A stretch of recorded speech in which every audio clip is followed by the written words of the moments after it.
terrific. Thank you for stopping by. Thank you for your time. And I've got another Subterranean Press book unboxing for you. I've actually done a few lately. In fact, just got the Murderbot Diaries in, and it's up on the shelf, ready to rock and roll, looking great.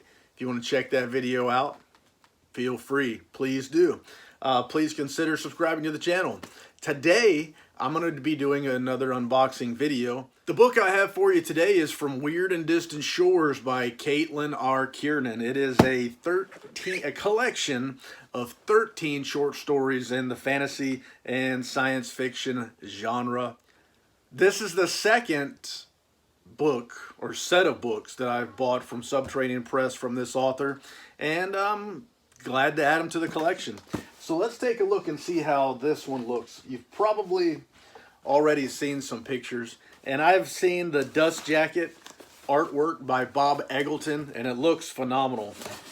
So it looks beautiful. I can't wait to get my own to see what she looked like and then to pour through it. This is the second time that Subterranean Press has published this collection, although for this collection there is an additional story that wasn't in the original one, which looked different. I've only seen it. I've seen it on the internet, just a picture of the cover, and that's it. Don't have it. But typical Subterranean Press shipping. A big box, oversized, full of fluff to protect my book. Digging through here, I find the goodies. Make sure I didn't miss anything. Sometimes they stick bookmarks in here and stuff, and I don't see any this time, so maybe it got left out. But let's open it up and take a look. I'm excited to see the dust jacket in person. I'm excited to read this book, although you won't get to see me read this book. It's not very exciting. Like watching paint dry is the same thing as watching me read a book. But I don't think we're going to need this. Let's look at the bookmark. I always love Subterranean Press's bookmarks when they give me quotes from the warehouse. And this one says, humph, apparently quality control categories of good, bad, naughty, resting bitch face, and is judged too harshly because of society isn't as clear as I think it is. This is actually the same one I got from the Murderbot Diaries. But if you didn't see that video, you wouldn't know that. Let me get, again, Subterranean Press takes care to make sure that when my book arrives at my house, that it's in as good a shape as it possibly can. So lots of padding in an oversized box. And then additional measures that they've started doing in the last few months, I reckon, is putting this extra padding on the corners, which I love. It helps to protect my stuff. And that's important to me. I hate getting books, especially new books from the publisher that aren't packed well and they get damaged in shipping. Stuff's liable to get damaged in shipping, period. You never know what might happen. But when a publisher does it halfway and doesn't protect the stuff, it really just is no good. So Subterranean Press is one of the good ones on that front, and I surely appreciate the effort. Surely. So I told you that the dust jacket artwork is from Bob Eggleton. The interior illustrations are from John Ken Mortensen, and there is supposed to be an illustration per story. So doing the math, I think that might mean 13, but we'll see. Might not count them, but we'll take a look. And this is the beautiful dust jacket cover art that practically sells the book itself. I want to be there. And that's my kind of art. When I see art that makes me want to be there, that makes me want to see it in person, I dig it. I dig it, man. I dig that the most. And this book is tall. It's a little bit oversized, so it's going to be taller than the typical book that I own, but it's a little bit oversized for Subterranean Press books, especially compared to what I've gotten. And there's the back on the wraparound dust jacket illustrations. Let me take off this dust jacket, show you what it looks like when it's all stretched out. Boss man got me stretched out. There you go. Golly, it looks good. Beautiful. Excellent artwork. I appreciate the effort. Bob. Anyway, there's a book, cloth covered boards, high quality stuff, typical from Subterranean Press. foil stamping on the spine, and the back is blank as well. So let's take a look here. Blue end papers, plain blue end papers. Let's take a look at the signature page and see this beauty. This is limited to 500 numbered copies, and you get the Caitlin R. Kiernan signature on the signature page. Good stuff. Great stuff here. I want to take a look at the interior illustrations. Now, I'm not sure how it's determined when you're going to have different artists do different parts of the book. I'm sure somebody out there knows. But anyway, this dust jacket and interior illustrations are done by two different people, and is printed in two colors. And right off the bat, we see two colors there. Printed in two colors throughout. Also something that Subterranean Press seems to do rather commonly. And I just opened to a random page, and look at this. Great big letters. The font size, can you see that? Why can't you see that? The font size is rather large, looks good. The paper is bright, so it's kind of hard to see on there. But large font, small margins, a good combination, I would say. The book is not very thick. I think it's 200 and, we'll look here, 293 pages is the last page number. So it's not very thick, but it's tall. The margins are small. So there you go.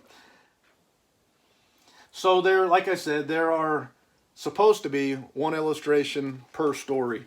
And the first one I found is Escape Artist, and already sold. I dig it, man. I love this kind of artwork. I love Halloween artwork. I love jack-o'-lanterns. I love that kind of stuff.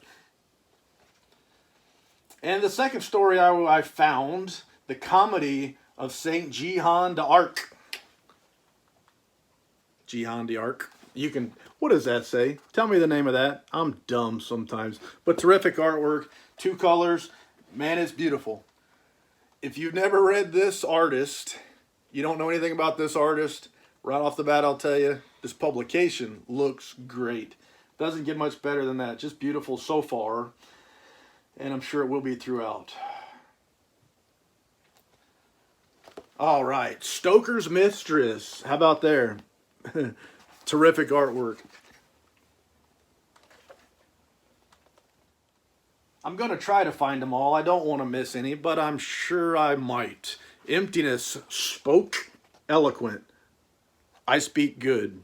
Emptiness spoke eloquent. Looks great. I dig the artwork so far, man. And another one here, Giants in the Earth. Once again, just excellent. I don't know how many adjectives I could use to describe artwork, but I'll use excellent for this one. Two Worlds and In Between. How do you like that? How do you like them apples? I'm really digging this. What a great publication. I almost didn't buy this book. There have been a few lately that I almost didn't buy. You know, you just buy a lot of books, and sometimes you're not really sure if it's an author that I don't read a lot of, or that I'm not sure about, or that I don't know very well, or a collection of stories, whatever. All sorts of reasons why somebody might not pull the trigger on a book, especially when you're talking about this one was $125. It's easy to talk yourself out of it, but I talked myself into it this time, and I'm glad I did.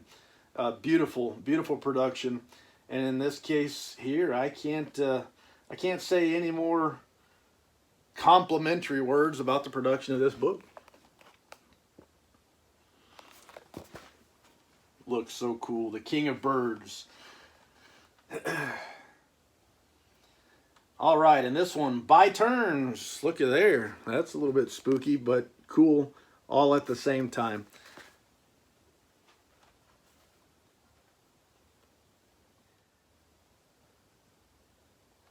Man, Persephone. What am I saying here? It looks really good. Now, all I've ever read from Caitlin R. Kiernan are short stories. I've never read novels. I don't know much about the author.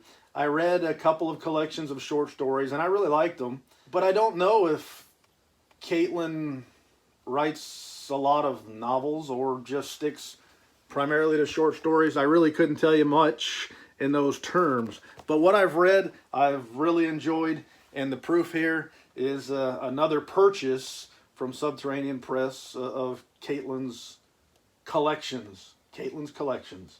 So I'm in on the Caitlin's collections bandwagon. All right, Horaisis. I love this artwork too. The large print is going to be really good for some readers.